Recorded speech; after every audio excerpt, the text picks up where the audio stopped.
안녕하세요. 소윤섭의 팟캐스트입니다.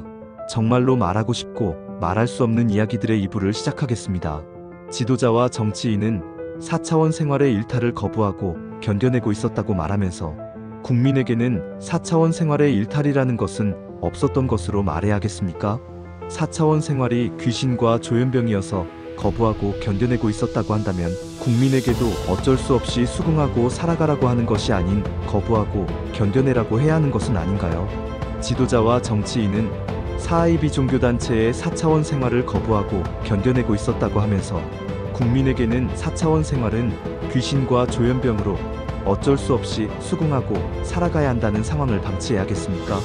지도자와 정치인이 4차원 생활을 거부하고 견뎌봐서 얼마나 어려운지를 잘 알기 때문에 국민에게 망가져가면서 거부하고 견뎌보라고 말하기가 버겁다면 선발주자의 환경처럼 4차원 생활의 일탈을 바로잡아 사회 질서라도 이루어 놓거나 4차원 생활을 거부하고 견뎌가는 사실과 진실을 말해주어야 하는 것은 아닌가요? 4차원 생활의 사실과 진실을 말해주기가 어렵다면 4차원 생활의 사실과 진실은 최소한 국정운영이 수용해야지요. 4차원 생활은 협박을 거부하고 견뎌내는 상황이 모든 것이라고 할 수 있습니다. 사이비 종교단체의 4차원 생활은 협박이 모든 것이죠. 무속신앙의 4차원 생활도 마찬가지입니다. 범죄의 유형 중에는 협박이 있지요.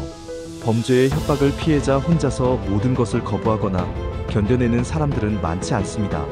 법과 국가기관은 협박을 받는 피해자가 법과 국가기관의 도움을 받아야만 범죄의 사고와 사건을 막을 수 있는 확률이 높아진다고 권유하지요. 하지만 법과 국가기관의 도움을 받더라도 협박을 받는 피해자의 입장에서는 모든 것이 어렵습니다. 하물며 정부와 사회도 방임하고 법과 국가기관도 보호할 수 없는 4차원 생활의 협박을 힘없고 돈 없는 피해자 혼자서 가족까지 보호하거나 생계까지 챙기면서 견뎌낸다는 상황은 쉬운 환경이 아닙니다. 그래서 돈 없고 힘없는 4차원 생활의 피해자들은 100이면 100 쓰러진다는 것이 사실이고 진실이지요. 혹자는 4차원 생활의 협박에 쓰러지는 힘없고 돈 없는 사람들은 부모와 자녀가 4차원 생활로 해코지를 당할까봐 또는 부모와 자녀의 생계가 어렵게 될 수 있어서 고개를 숙일 수밖에 없었다고 토로하지요. 자녀가 있는 상황에서는 4차원 생활의 협박을 당하면 100이면 100 쓰러질 수밖에 없다고 말합니다. 무속신앙의 터전에서도 자녀와 가족을 위하여 신내림을 대신 받은 환경을 거론하면서 4차원 생활은 형편없는 삶으로 말할 수 없다고 자녀와 가족은 토로하기도 합니다.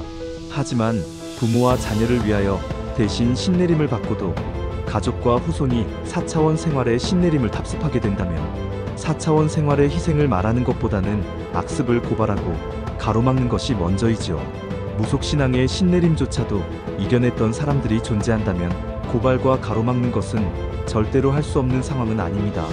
무속신앙의 자녀와 가족이 오늘날의 권력과 돈, 그리고 출세와 생계를 가지게 되었다고 무속신앙의 희생을 말하게 되었다면 아주 소수의 입장이지요. 무속신앙의 자녀와 가족은 거의 다수가 오늘날에도 무속신앙의 신내림으로 답습하기에 형편없다고 말하고 있습니다.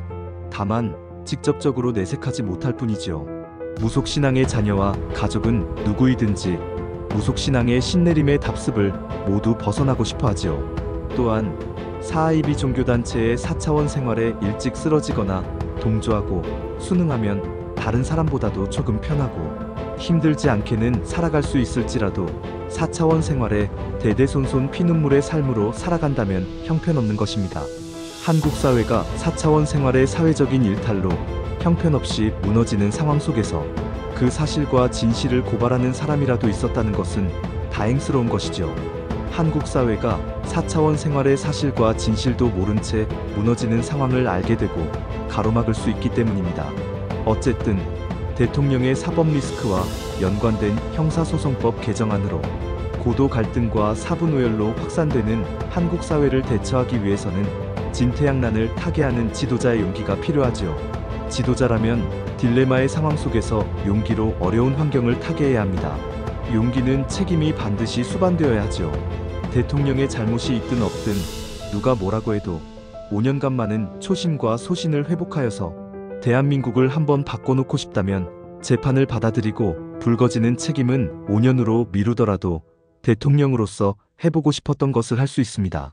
물론 재판을 받아들이더라도 한국 사회는 혼란하겠지만 형사소송법의 개정안으로 혼란스러운 것보다는 낫습니다.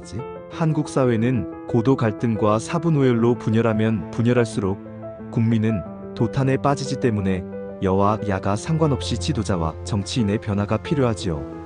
한국 사회가 혼란하면 혼란할수록 4차원 생활과 연관된 권력과 돈 그리고 출세와 생계가 지도자와 정치인의 주변에서 득세를 하고 한 국민은 삶의 터전을 잃고 있습니다. 21세기로 들어선 역대 정부에서 똑같이 반복되는 모습이죠. 한국 사회는 4차원 생활의 일탈로 인하여 무너져가는 상황을 바로잡기 위해서라도 공정한 사회를 회복해야 합니다. 이상으로 소윤섭의 팟캐스트 2부를 마치고 3부에서는 사하이 비종교단체의 4차원 생활에 피해를 당하는 가정과 일가 친척 그리고 사돈과 친구의 사실과 진실을 가지고 다시 뵙겠습니다. 정말로 말하고 싶고 말할 수 없는 이야기들은 계속됩니다. 감사합니다.